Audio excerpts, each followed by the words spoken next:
Hi, I'm Warren Sprouse. You're on the Bible Forum. Are you an American? We have a motto in America. It says, "In God we trust." We put it on our money. This year, 5 state legislatures passed laws mandating that every public school prominently display the U.S. motto, "In God we trust." The addition of Arkansas, which passed a law in 2017, brings to 6 the number of states with public school mandates, including Alabama, Florida, Arizona, Louisiana, and Tennessee. So when you're looking to move, this may be where you want to go. These laws, mostly sponsored by legislative prayer caucuses in about 30 states, were inspired by the Foundation's 2017 manual known as Project Blitz. It's a 116-page guide for state legislators listing 20 model bills, of which "In God We Trust" is number 1. For a foundation that was begun in late 2005, an offshoot of the Congressional Prayer Caucus, this is an impressive start. But 55 years ago, this was our reality, and we didn't need laws to require it.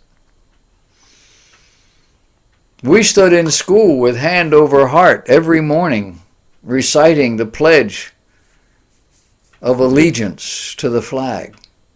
That pledge began in 1924. In 1954, during the McCarthy era and communism scare, Congress passed a bill which was signed into law to add the words "under God." I was in school. I was 11 years old. You know how hard it was to remember to say "under God" at that point in time where you just spent 10 years every day of your life reciting this pledge? The current pledge was originally written in August of 1892 by a gentleman whose name is Francis Bellamy. He was an American, a Baptist minister, and an active socialist. You put that together.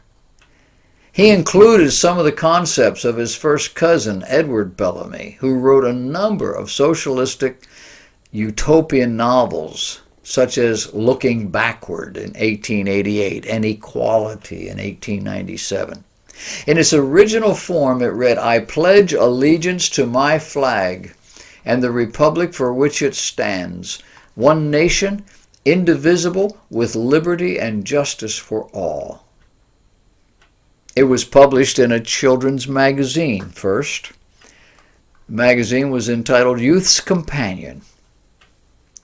This was in 1892 to celebrate the 400th anniversary of Columbus's arrival in the Americas. Now, most Jehovah's Witness children refuse to acknowledge the flag. They don't take the pledge. They don't get involved in this. In 1953, the Roman Catholic men's group called the Knights of Columbus mounted a campaign to add the words "under God" to the pledge. They got nowhere until Reverend George Doherty preached a sermon that was attended by President Eisenhower and the National Press Corps. That was February 7th, 1954. And in this sermon, he said in part, "Apart from the mention of the phrase the United States of America, this pledge could be the pledge of any republic. In fact, I could hear little Muscovites repeat a similar pledge to their hammer and sickle flag in Moscow."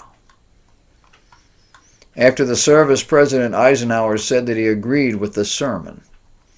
In the following weeks, the news spread, the public opinion grew. 3 days later, Senator Homer Ferguson, a Republican from Michigan, sponsored a bill to add God to the pledge. It was approved in a joint resolution on June 8, 1954, and was signed into law on Flag Day, June 14th. President Eisenhower said at the time, "From this day forward, the millions of our school children will daily proclaim in every city and town, every village and rural schoolhouse, the dedication of our nation and our people to the Almighty." And we stood, and we placed our hands over our hearts every morning about 9 o'clock, and we said, "I pledge allegiance to the flag of the United States of America, and to the republic for which it stands, indivisible, with liberty and justice for all." And then they added, "under God." It stands under God, indivisible, with liberty and justice for all. That pledge is recited on average tens of millions of times a day, largely by students in schools across America. 55 years ago, public schools began their day with the reading of God's Word, a paragraph from the Old Testament, and the recitation of the Lord's Prayer, which we recited aloud, every student participating, followed by standing to salute the flag with hands over hearts and reciting this pledge. In 1962, the Engel versus Vitale decision by the U.S. Supreme Court declared unconstitutional the inclusion of state-sponsored school prayer as a part of instruction in public schools. The Texas Justice Foundation had declared that anniversary a day of mourning. On June 26, 2002, a three-judge panel of the Ninth U.S. Circuit Court of Appeals voted 2-1 to declare the pledge unconstitutional because of the addition of the phrase "under God." The decision only affected Arkansas, Arizona, California, Hawaii, Idaho, Montana, Nevada, Oregon, and Washington. The ruling stated that, quote, "the text of the official pledge codified in federal law impermissibly takes a position with respect to the purely religious question of the existence and identity of God." Now note, the God in question is the one who gives every human being worth.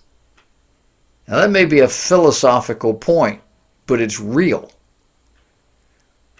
The God in question is the one who entitles every human being to life, liberty, and the pursuit, not the attainment, but the pursuit of happiness, an old English word meaning satisfaction in life.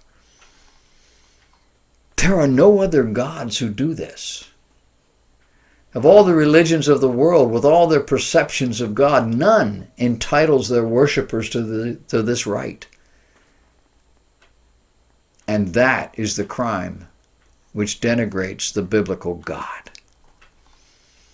The U.S. Supreme Court overturned the Ninth Court's reading. They did not rule on the basis of the pledge violating the Establishment Clause of the First Amendment of the United States Constitution. Rather, they ruled that the plaintiff, Michael Newdow, did not have primary custody of his daughter and thus did not have standing to take the case to federal court. The First Amendment Center and American Journalism Review released the results of a poll on August 1st of 2003, and they found that 68% of adults believe teachers who include "under God" in the Pledge of Allegiance were not violating the principle of separation of church and state. 36% said they were. 73% said the pledge, including "under God," is primarily a statement related to the American political tradition. 18% disagreed. We're talking about minority rule. If you're loud enough, noisy enough, and you say it often enough, you'll get your way. There's nothing right about that, by the way.